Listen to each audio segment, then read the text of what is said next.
So an incredible match, Nadal versus Tsitsipas last night. Couple of reflections on that match that hopefully you find helpful.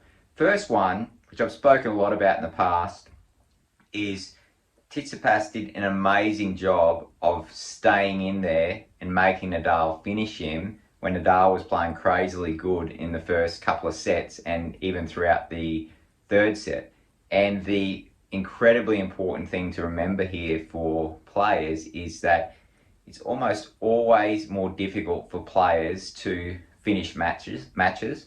Players almost always play not as well when they're trying to finish the job and it's close. And this goes for even Nadal, maybe the greatest competitor of all time. So in this case, by doing that, Nadal didn't play as well. He did get tight when he was trying to finish the match, and that allowed Tsitsipas to start getting back into it. And that leads me to my second reflection, which is a really, really important one. And that was Tsitsipas just played.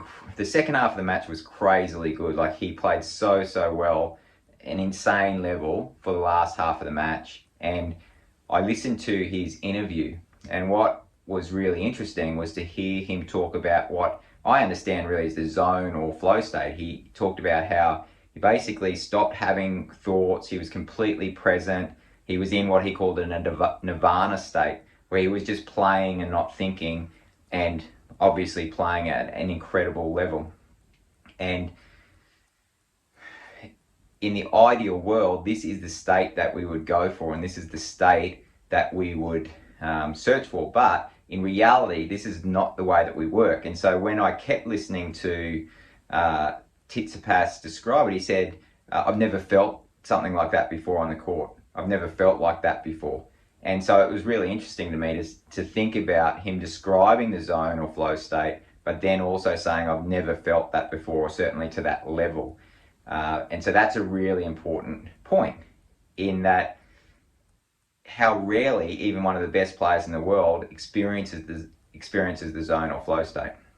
The second thing he said was, well, I don't know how I did it. I don't know how I got there. It just sort of appeared. And that is a really common experience, is that most of the time, players, the huge majority of time, players aren't going to be in this state. And players actually don't tend to achieve it by searching for it or aiming to get in the zone or flow state. It really happens sort of randomly in very short doses. And in my experience, there's not much we can do to increase the amount of times that players get into this state. I certainly tried when I was early in my sight career. And the more I try to encourage players to get into the zone, the less they tended to experience in my work. So that really led me to a lot of questions, and it sort of led me to the point where I am now, where I actually think that this goal of trying to achieve the zone state, not only is it not happen very often, not only does it happen probably less when we try to achieve it, but the more that a player has the intention to try to get these really good feelings and get in this state and stop the difficult thoughts showing up and so forth,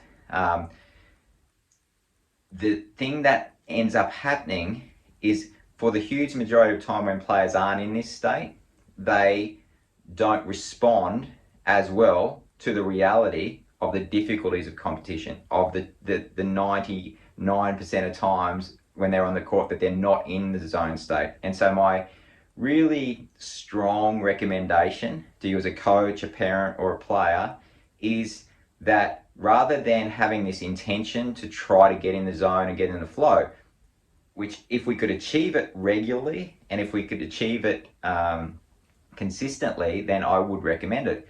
But in my experience, as I said, you're not going to achieve it with your players or child, or you're not going to achieve it as a player very often.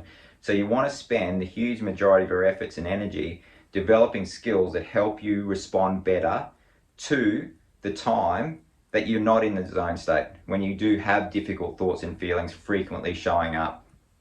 And the greatest skill that will help players become more mentally tough and compete more effectively, more regularly, is the ability to develop skill to be able to commit to helpful actions and processes on the next point, regardless of how they're feeling, or during times when they have these unintentional, difficult outcome thoughts and frustrations and nerves and all the difficult stuff. When that is there, who is the player that's going to be able to respond best to those difficult internal experiences? That's what leads to consistent competing effectively. And so I really encourage you to reflect on this one. It takes a little bit of reflections to wrap our heads around the idea that the intention to go for the zone state usually will not end up with a player being mentally tougher. It's the player who's best able to respond to not being in the zone state, which is a really crucial focus that is actually helpful in reality, the reality of competing, to help players compete better, more effectively, more often. Cheers.